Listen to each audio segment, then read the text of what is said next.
Well, we've had some public events with some other candidates, fundraisers as well, but this is a key race. This is a key Senate potential pickup.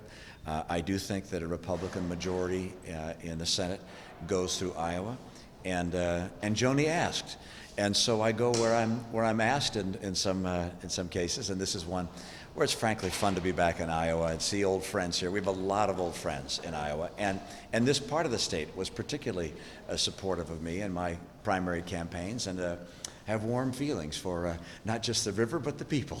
Did it seem a little like old home week because you seem to recognize a number of people from your campaign events? Well, I really think that's in part why an endorsement, which typically doesn't make a big deal to a campaign, why it may have some incremental impact, and that is that in a place like this, there are a few folks who know me pretty well and may have been undecided, haven't looked at the race yet, and hopefully when they see me come to town, they think, oh, gee, Mitt's chosen Joni, I'm going to take a closer look and maybe end up supporting her as well. So I'm typically not someone who overestimates the value of endorsements, but I do think that sometimes those folks that are undecided or just on the fence may be a little more thoughtful about the race. Do we take this as dipping your toe back into politics a little bit? No. What I'm doing is campaigning across the country and helping raise money across the country for people who I think can get elected and can get America on a course once again with a strong foreign policy and with policies domestically that help families. Families are really hurting right now. And I mean, you got a guy running for U.S. Senate against, I believe, Joni in the fall, who is a trial lawyer. Nothing wrong with lawyers, but suing doctors and hospitals raises the cost of health care, and that's not something America needs.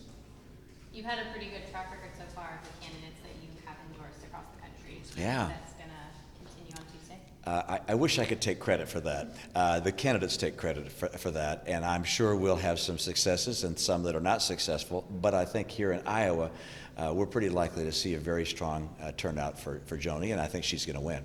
What do you think your party needs to do on immigration, especially with an eye to 2016?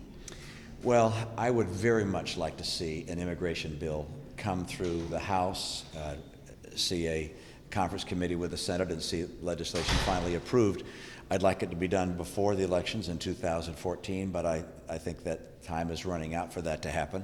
I know there are many in our party who think let's wait until see what happens in the Senate before we put in place an immigration bill, because we'll have more influence if the Republicans are in the lead in the Senate. I understand that position, but frankly, I'd rather see it sooner rather than later, but better late than never.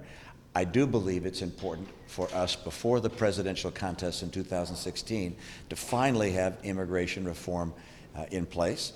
I think it's most important for the families that have been waiting for years and years to understand what the status is of those that have come here illegally in the past, and for those that want to come here legally to know what their prospects are. I said during the campaign what my view was about immigration. I didn't get elected, so I'm not sure my view is the one that will carry the day. But my view is that those who've come here illegally should not be given a special pathway to citizenship or permanent residency.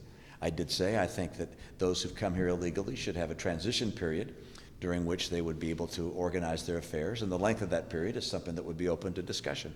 But that's something which will have to be decided and hopefully decided successfully by the House and Senate and the President surely well before 2016. I just don't think it's helpful for the country to continue to have this issue open and unresolved, particularly with so many families that are waiting for the answers. And how do you think her position as a former soldier will play if she were to be elected for her foreign policy and foreign policy in the U.S.? I think it's helpful to have someone who has been, as she has, to Ukraine, who's listened to people there in their passion for freedom, who understands the role of the military and recognizes that the best way to keep a military from having to be engaged in war is to have a military that's so strong no nation wants to test it.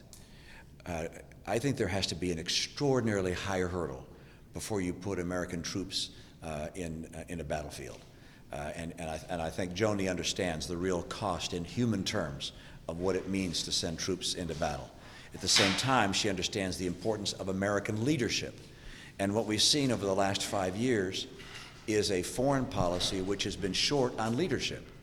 When you have Lech Walesa say that America is no longer the leader of the world, that's a troubling statement.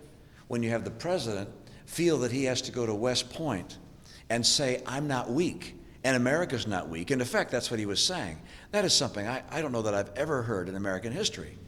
If you're strong, you don't have to tell people you're not weak. If you're strong, people know it. And the president has not led with the kind of strength that I think the world has been looking for. I'm not talking about fighting wars. Fighting wars is not the ultimate measure of strength.